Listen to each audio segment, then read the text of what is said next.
को आईपीसी पढ़ाना शुरू किया था। आईपीसी में सबसे पहले मैंने आपको पढ़ाया था अपराध एवं दंड।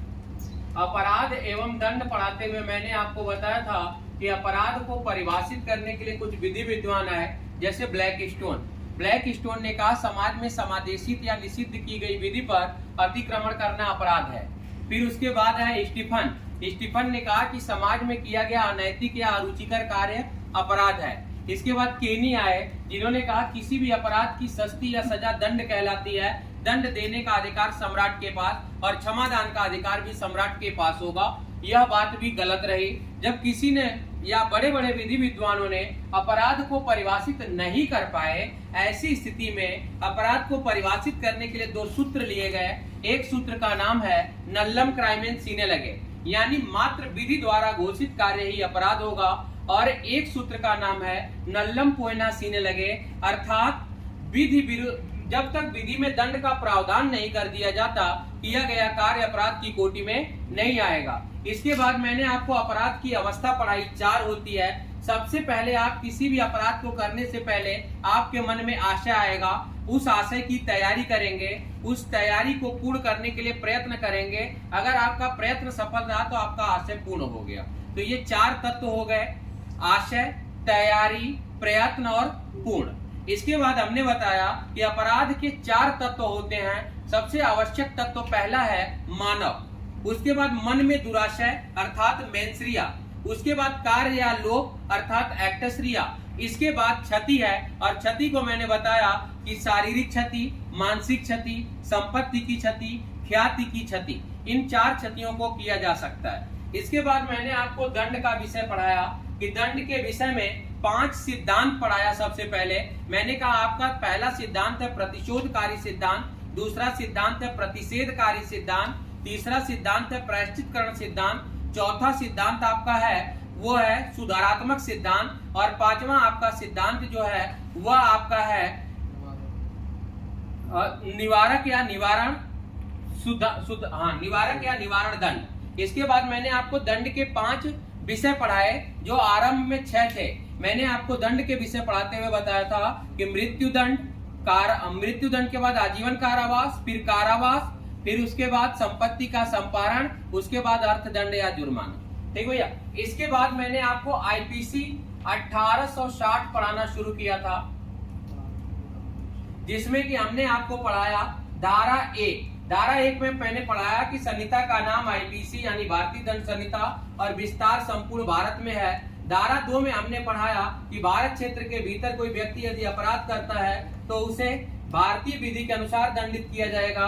धारा 3 में मैंने पढ़ाया कि भारतीय विधि के अंतर्गत आने वाला व्यक्ति यदि भारत से बाहर अपराध करे तो उसे भारतीय विधि के अनुसार दंडित किया जाएगा। धारा 4 में मैंने राज्य क्षेत्रातीत पढ़ाया आपको। धारा 4 के क में पढ़ाया कि भारतीय नागरिक यदि भारत से बाहर कहीं भी अपराध करे तो उसे भारतीय आईपीसी के द्वारा दंडित किया जाएगा। धारा 4 ख में पढ़ाया कि भारत के रजिस्ट्रीकृत पोत या विमान भारत से बाहर कहीं भी खड़ा हो तो उस पर किया गया आपराधिक कार्य भारत में मानव अपराध किया गया। धारा 4 के ग में मैंने कहा कि भारत से बाहर से बैठकर भारत में रखे कंप्यूटर प्रणाली के साथ कोई छेड़छाड़ करे तो।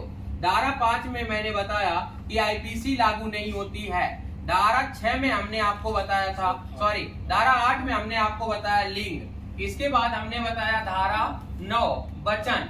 इसके बाद हमने बताया धारा 10 स्त्री पुरुष। इसके बाद हमने आपको बताई धारा 11 व्यक्ति। इसके बाद हमने आपको पढ़ाई धारा 12। धारा 12 में लोक शब्द है। धारा 13 में आपको क्वीन बताया गया। धारा 14 में आपको सरकारी सेवक। धारा 17 में मैंने आपको सरकार बताया। धारा 18 में मैंने आपको भारत बताया। धारा 19 में मैंने आपको न्यायाधीश बताया। धारा 20 में मैंने आपको न्यायालय बताया। धारा 21 में मैंने आपको लोक सेवक बताया। धारा 22 में मैंने आपको जंगम संपत्ति बताई। धारा 23 में सदोष लाभ सदोष हानि। धारा 24 में मैंने बेईमानी बताया। धारा 25 में कपट पूर्वक बताया है। धारा 26 में मैंने आपको 27 में मैंने बताया कि स्त्री या लिपिक के कब्जे में रखी हुई वस्तु है। धारा 28 में मैंने आपको बताया था कूटकरण है। धारा 29 में मैंने बताया था डॉक्यूमेंट्स है। धारा 29 के क में मैंने आपको बताया था इलेक्ट्रॉनिक अभिलेख है। धारा 30 में मैंने आपको बताया था कि धारा 30 में मैंने मूल्यवान प्रतिभूति बताई। धारा 33 में मैंने आपको कार्य या लोभ बताया। धारा 34 में मैंने सामान्य आशय पढ़ाया। और आपको पता होगा धारा 149 यानी कि विधि विरुद्ध जमाव के सदस्यों द्वारा किसी भी आपराधिक आशय को अग्रसर करना, धारा 149 यही पढ़ा देता हूं मैं।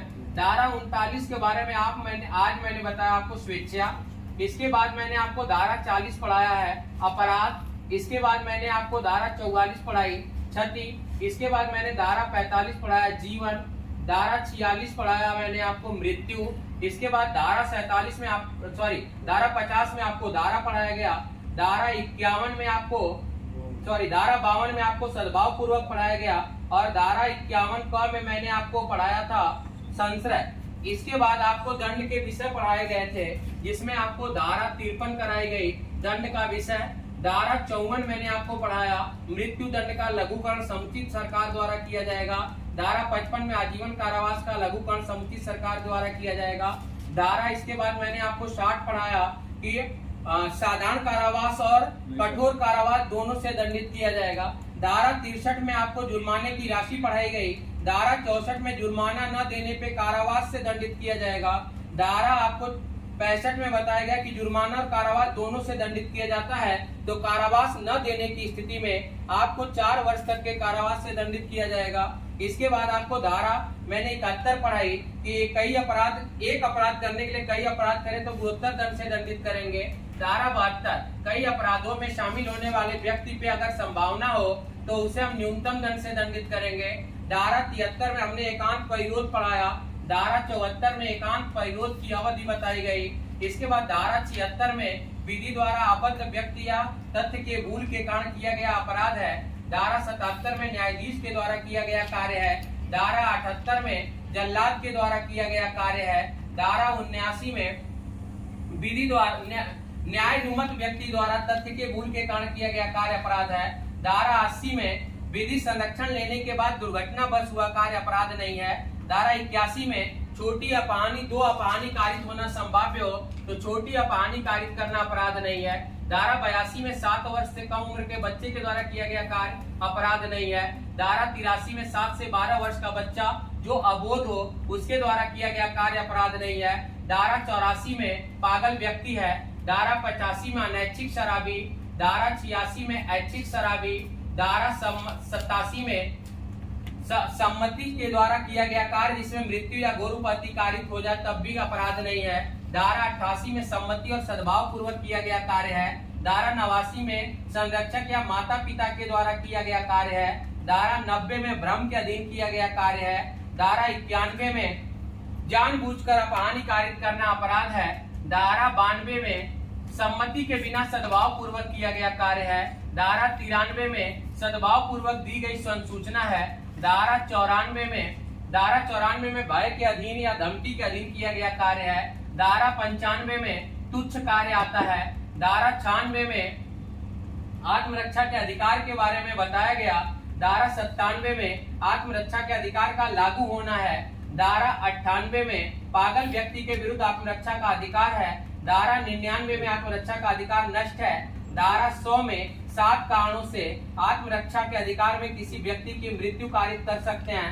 धारा 101 में आत्मरक्षा के लिए मृत्यु से भिन्न अन्य अपहानी कारित कर सकते हैं। धारा 102 में धारा 100 का विस्तार हो जाता है। धारा 103 में संपत्ति की रक्षा के लिए 5 कारणों से मृत्यु कारित कर सकते हैं। धारा 104 में संपत्ति की रक्षा के लिए अन्य उपहानि कारित कर सकते हैं। धारा 105 में धारा 103 का विस्तार है। धारा 106 में अपने जीवन की रक्षा के लिए निर्दोष व्यक्ति की मृत्यु कारित कर सकते हैं। धारा 107 में दुष्प्रेरण है। धारा 108 में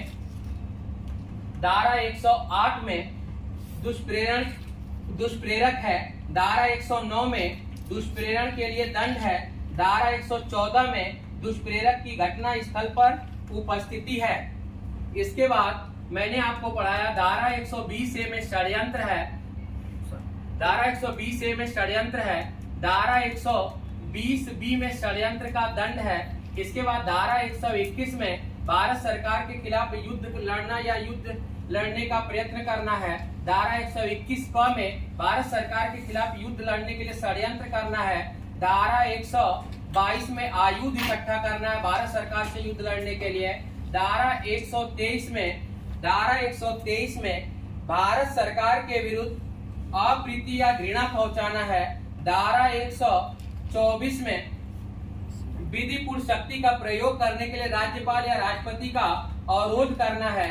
धारा 124 क में राजद्रोह है। धारा 126 में एशियाई देशों या एशियाई शक्ति के विरुद्ध उनके देशों में लूटपाट या अवरोध उत्पन्न करना है। धारा 127 में ऐसे देश जिनसे हमारे संधि समझौते हों उन शक्ति के विरुद्ध लूटपाट करना है। धारा 140 में अगर कोई व्यक्ति सेना का कपड़ा या टोकन धारण करता है तो उसे दंडित किया जाएगा। इसके बाद मैंने आपको धारा 141 विधि विरुद्ध जमाव, धारा 142 विधि विरुद्ध जमाव का सदस्य, धारा 143 विधि विरुद्ध जमाव का दंड, धारा 144 विधि विरुद्ध जमाव में आयुध सुसज्जित होकर जाना, धारा 145 विधि विरुद्ध जमाव जिसे बिखर जाने का आदेश दिया गया है उसके बाद भी उसमें शामिल रहना, धारा 146 में बलवा है, धारा 147 में बलवा का दंड है, धारा 148 में आयुध द्वारा बलवा करना है, धारा 149 पहले भी बता दिया कि विधि विरुद्ध जमाव के सदस्यों के आपराधिक आशय को अग्रसर करना है, धारा 150 में भाड़े पर व्यक्ति को शामिल करना है, धारा 151 में ऐसा कार्य जिसे समादेशित हो चुका है बिखरने का,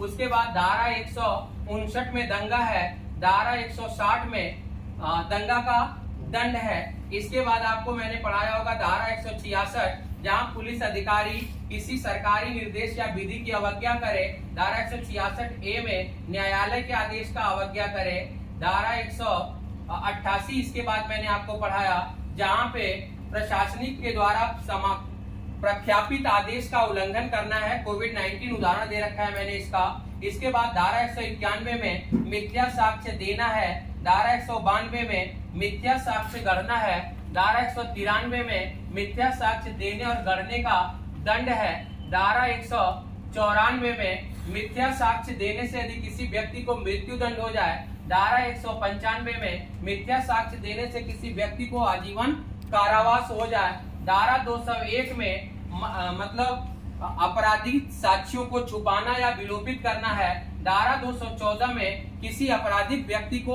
आश्रय देना है। इसके बाद मैंने आपको पढ़ा रखा है धारा 230 सिक्कों को परिभाषित किया गया, धारा 231 में सिक्कों के भारत के सिक्कों का कूटकरण, धारा 232 में भारतीय सिक्के का कूटकरण, धारा 233 में ऐसे सामानों की बनाना जिससे सिक्के बन सके उपकरण का बनाना, 234 में ऐसे उपकरण को बनाना जिससे भारतीय सिक्का बनाया जा सके।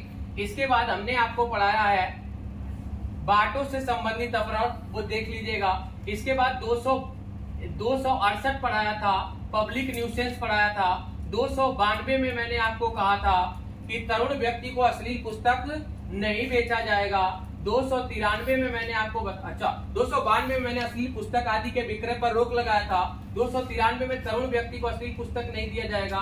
294 में पब्लिक प्लेस पे गाली गलौज नहीं कर सकते। 299 में मैंने आपको मानव वध बताया। 300 में मैंने आपको हत्या बताया था। 301 में टारगेट से भिन्न बताया था। 302 में हत्या का दंड है। 303 में आजीवन कारावास से दंडित व्यक्ति यदि हत्या कारित करे तो उसे मृत्यु दंड से दंडित किया जाएगा। 304 में मानव वध का दंड है। 304 क में उपेक्षा द्वारा मृत्यु है। 304 ख में दहेज हत्या है। 305 में शिशु या पागल व्यक्ति को आत्महत्या के लिए दुष्प्रेरित करना है। 306 में वयस्क व्यक्ति को आत्महत्या के लिए दुष्प्रेरित करना है। 307 में हत्या का प्रयत्न है। 308 में मानव वध का प्रयत्न है। 309 में आत्महत्या का प्रयत्न है। 310 में ठगी है। 311 में ठगी का दंड है। 312 में गर्भपात कारित कराना है। 313 में स्त्री के सम्मति के बिना गर्भपात कारित कराना है।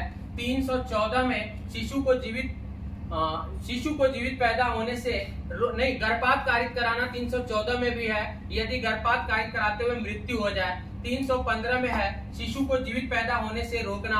316 में है कि शिशु यदि पैदा हो जाए तो जो मानव वध की कोटि में आता हो वो काम करना।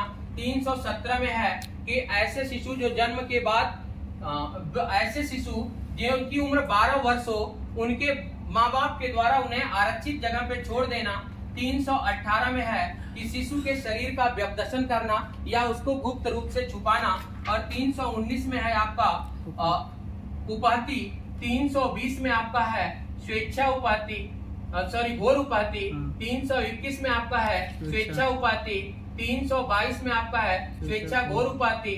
323 में आपका है स्वेच्छा उपाधि का दंड। 324 में है खतरनाक हथियार द्वारा स्वेच्छा उपाधि। 325 में है स्वेच्छा घोर उपाधि का दंड। 326 में है खतरनाक हथियार द्वारा स्वेच्छा घोर उपाधि का दंड। 326 ए में अम्ल आदि द्वारा उपाधि है। 326 बी में अम्ल आदि द्वारा उपाधि का प्रयत्न है। इसके बाद मैंने आपको पढ़ाया 339 में मैंने पढ़ाया सदोष अवरोध। 340 में पढ़ाया सदोष परिरोध। 341 में सदोष अवरोध का दंड है और 342 में सदोष परिरोध का दंड है।